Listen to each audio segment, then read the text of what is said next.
Hey guys, here to talk about The Devil's Candy, currently streaming on Netflix. I think it was just added like this week or last when I saw it was on there.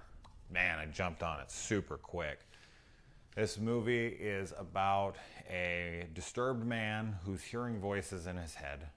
He has to drown out the sound of them by playing his guitar super loud. He ends up killing his family, running away. Then, a couple months later, that's not disclosed, the house goes up on sale, and this young couple goes to purchase it. The young couple is a man, his wife, and his daughter. The man is played by Ethan Embry.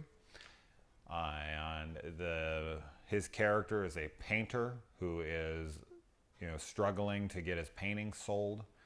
When they take the house on, he starts hearing the voices and they're compelling him to paint. And when he does, he paints very scary images and has no memory of doing it. The place that this movie works for me, full disclosure, I have two daughters that I love more than life itself. So any movie that has a relationship between a man and his daughter instantly has me engaged. I have friends who thought this movie was okay, and they thought the director's last effort, The Loved Ones, was great, and I'm kind of the opposite. I loved this movie, and I thought The Loved Ones was good. I didn't love it, but I thought it was fun. I thought it was a good time. So I think their complaint was that the film didn't have a lot of story and whatnot. And I can agree to an extent. I think that the story is very basic.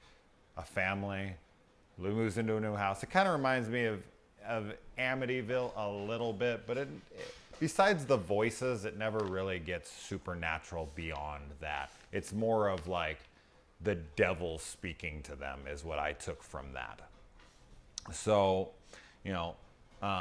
this movie has has a lot of heavy metal influences. The dad and the daughter, they bond over their love for heavy metal.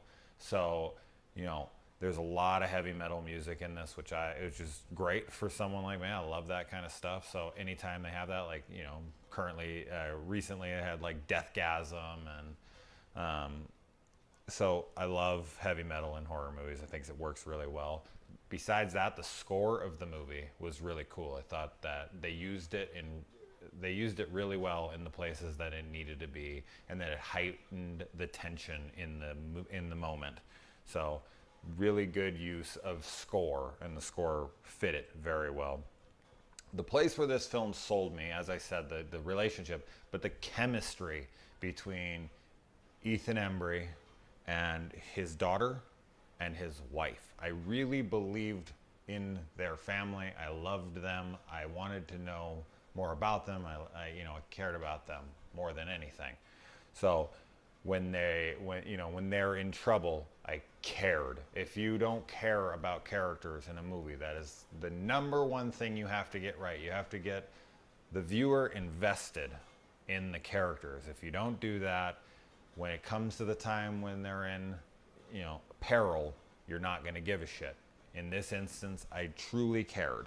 So, I really liked the painting, the main painting. At first, I thought the paintings were kind of, this not that great. And I was like, oh, they couldn't have hired a better painter for this movie. But the last collage he does is really, really cool. And I really like that painting. If it wasn't so huge, I would love to have it. Even though it's totally scary and it'd probably scare my kids.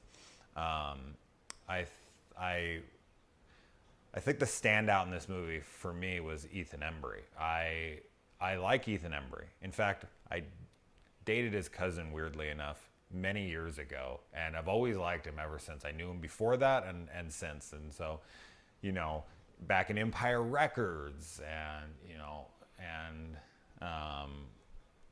he recently did Cheap Thrills and the werewolf movie Late Phases, and he's always kind of been that thing you do. He's always been that kind of quirky, almost not geeky, but quirky, I guess is the right word for him, character.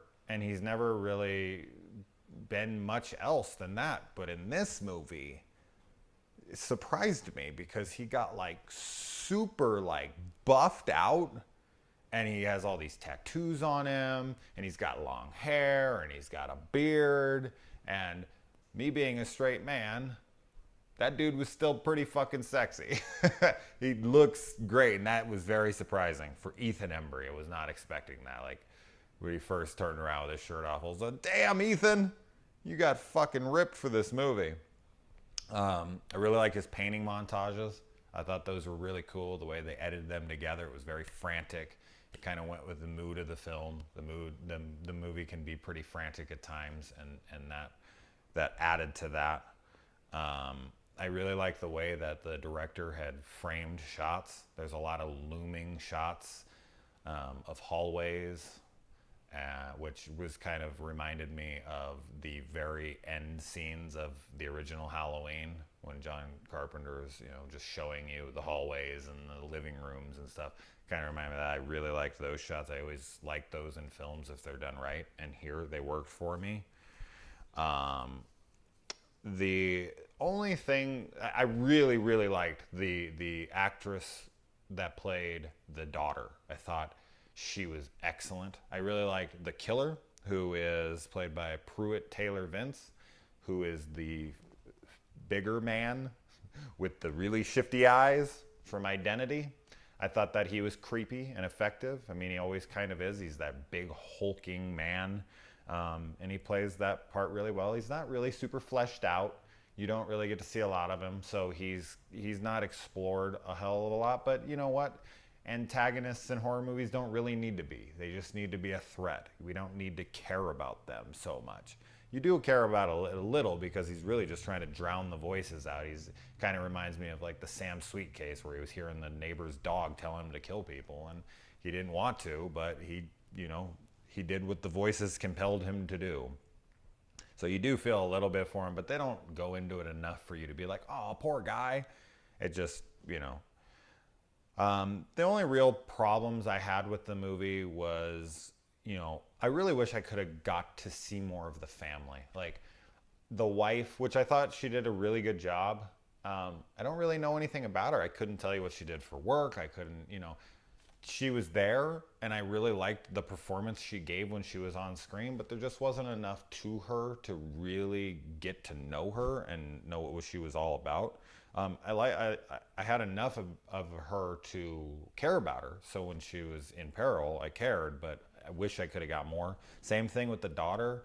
I felt like she could have been fleshed out a little more. I mean, I guess it's not absolutely necessary. Other people would consider that like, fat that needed to be trimmed off or whatnot, but for me it would have worked. Like the daughter starts a new school, and she keeps complaining about how much she hates it and what a shithole, like not a shithole the school is, but how much she dislikes going there, and you never see her in school. Now that could have been a budget thing, but I would have loved to have seen her, have some interactions at school to see why she was hating her life so much there, and how, so that's small, and it wasn't absolutely necessary.